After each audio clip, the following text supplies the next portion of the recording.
बच्चों, स्वागत है आपका बीएससी एजुकेशन में। तो आज के इस क्लास में हम लोग बात करने वाले हैं संस्कृत की चैप्टर 1 ऑब्जेक्टिव क्वेश्चन आंसर के बारे में, जो आपके बोर्ड एग्जाम में बहुत ही इंपॉर्टेंट होने वाली है। ये सब्जेक्टिव क्वेश्चन है, ऑब्जेक्टिव आपको डिस्क्रिप्शन में लिंक मिल जाएगी। तो चलिए हम लोग स्टार्ट करते हैं। 1 नंबर क्वेश्चन बहुत ही इंपॉर्टेंट क्वेश्चन है, आप लोग शुरू से अंत तक जरूर देखिएगा। उपनिषद का क्या स्वरूप है, पठित पाठ के आधार पर स्पष्ट कीजिए। तो इसका उत्तर हो जाएगा उपनिषद वैदिक मंगलम पाठ का अंग है। इसमें दर्शन शास्त्र सिद्धांतों का प्रतिपादन किया गया है। सर्वत्र परम पुरुष परमात्मा का गुणगान किया गया है। परमात्मा के द्वारा ही यह संसार व्याप्त और अनुशंसित है।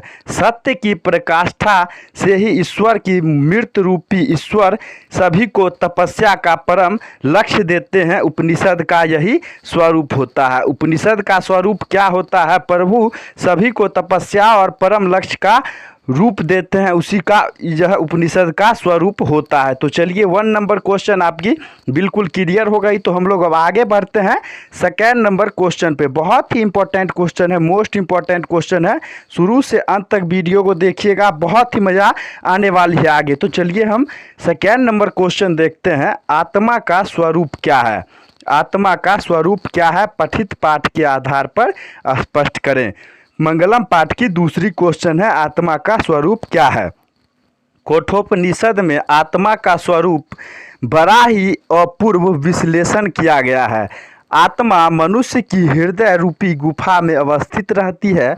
यह गुण से भी सूक्ष्म होती है, यह महान से भी महान होती है।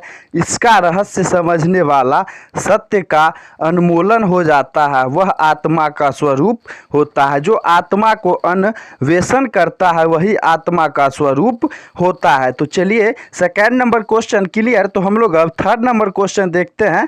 एकदम मोस्ट इंपॉर्टेंट क्वेश्चन है, ये 2022 के एग्जाम में पूछी गई है। एकदम वीवीआई क्वेश्चन है, इसको वीवीआई ठीक लगा लीजिएगा। तो चलिए हम लोग जानते हैं 3 नंबर क्वेश्चन बहुत ही इंपॉर्टेंट है। मंगलम पाठ के 5 वाक्यों में परिचय दे। मंगलम पाठ का 5 वाक्यों में परिचय दे।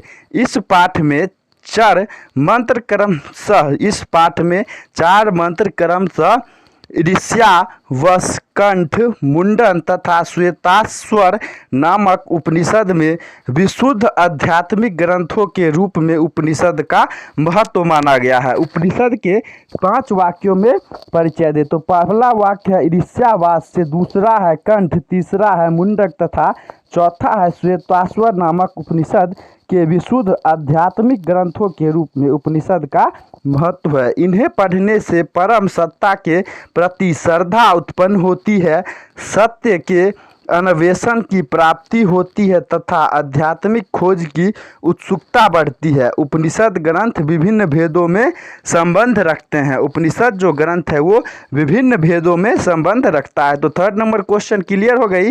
तो हम लोग अब बच्चों 4 नंबर क्वेश्चन बढ़ते हैं। 4 नंबर क्वेश्चन होने वाली है आपकी, महान लोग संन्यास संसार रूपी सागर को कैसे पार करते हैं? महान व्यक्ति जो होते हैं वो संसार रूपी सागर को कैसे पार कर जाते हैं? तो इसका आंसर हो जाएगा श्वेताश्वर उपनिषद में ज्ञानी लोग और अज्ञानी लोग में अंतर स्पष्ट करते हुए महर्षि देव व्यास कहते हैं कि अज्ञानी लोग अंधकार स्वरूप और ज्ञानी प्रकाश स्वरूप होते हैं। अज्ञान लोग जो होते हैं वो अंधकार स्वरूप और ज्ञानी लोग प्रकाश स्वरूप होते हैं। महान लोग इसे समझकर मृत्यु को पार कर जाते हैं, क्योंकि संसार रूपी सागर को पार करने का इससे बढ़कर अन्य कोई रास्ता नहीं है। संसार रूपी को सागर प्रकाश स्वरूप व्यक्ति ही कर सकते हैं। यही महान लोग संसारिक रूपी सागर को पार कर जाते हैं। तो चलिए 4 नंबर क्वेश्चन आपकी क्लियर। तो हम लोग अब 5 नंबर क्वेश्चन देखते हैं। बच्चों वीडियो को लाइक जरूर कर लीजिएगा।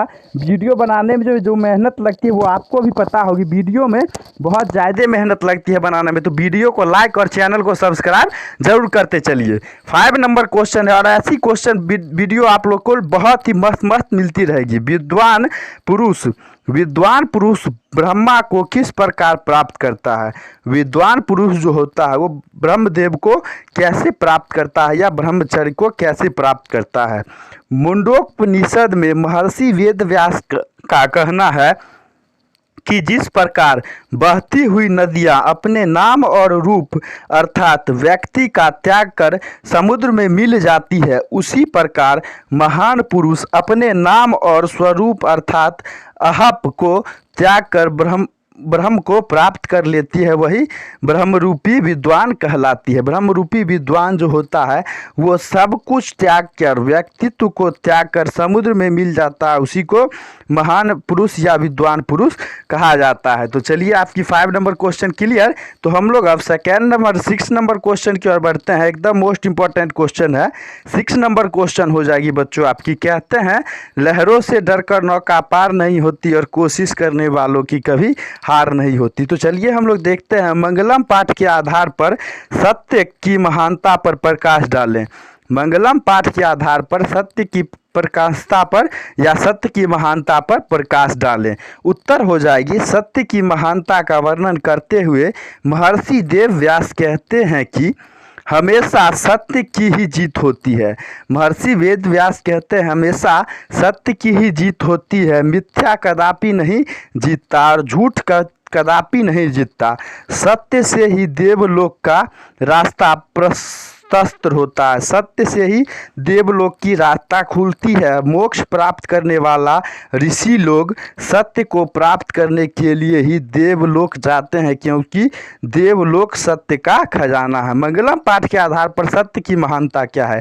तो सत्य की महानता जो है वो इससे है ऋषि लोग जो सत्य को प्राप्त करने के लिए देवलोक जाते हैं, देवलोक सत्य का खजाना है, यही मंगलम पाठ का उद्देश्य है। तो चलिए बच्चों हम लोग अब 7 नंबर क्वेश्चन देखते हैं। एकदम मोस्ट इंपॉर्टेंट क्वेश्चन है।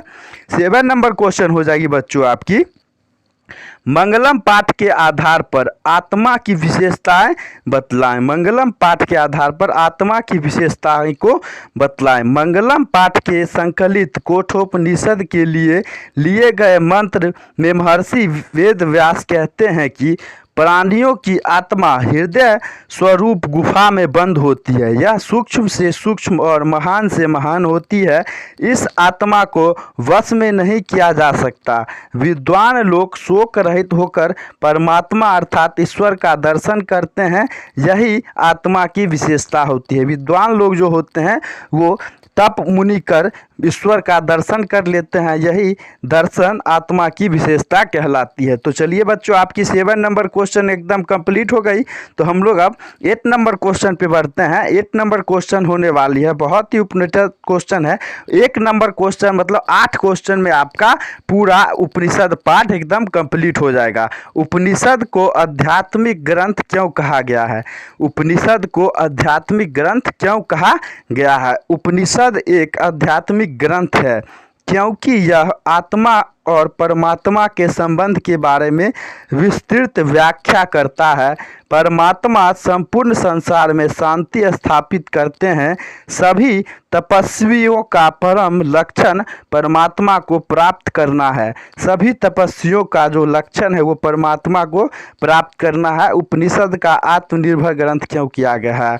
तो उपनिषद को आत्मनिर्भर ग्रंथ इसलिए कहा गया है कि सभी तपस्वियों को परम लक्ष्य परमात्मा को प्राप्त करना है, इसीलिए उपनिषद को आत्मग्रंथ कहा गया है। तो चलिए बच्चों आपकी 8 नंबर क्वेश्चन क्लियर हो गई। तो वीडियो को लाइक करना ना भूलें, वीडियो को लाइक जरूर कर लें, चैनल को शेयर कर लें और चैनल को सब्सक्राइब कर लें और अपने दोस्तों के बीच ज़्यादा से ज़्यादा शेयर करें ताकि ऐसी वीडियो उन लोगों तक पहुंच सके। और जल्द ही आपको मिलते हैं अगले नेक्स्ट वीडियो में चैप्टर 2 के साथ। तो वीडियो को लाइक करें, चैनल को सब्सक्राइब करें, अपने दोस्तों के बीच शेयर करना न भूलें। थैंक्स फॉर वॉचिंग, धन्यवाद।